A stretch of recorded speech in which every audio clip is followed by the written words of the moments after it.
पुण्यात प्रथमच शिवसेना स्वबळावर लढतीये। पुणेकरांना न्याय मिळेल असे एकनाथ शिंदे म्हणालेत। विरोधकांनी आम्हाला हलक्यात घेऊ नये असं देखील उपमुख्यमंत्री एकनाथ शिंदे म्हणालेले आहेत।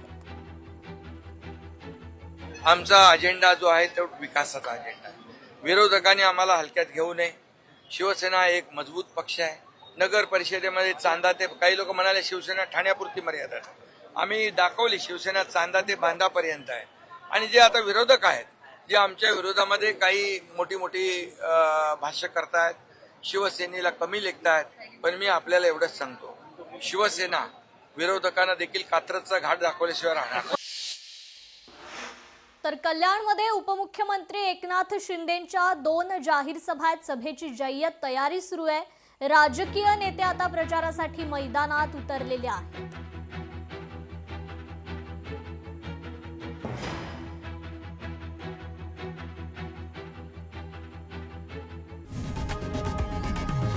लोकशाही मराठी ऐका, पहा, जागरूक रहा।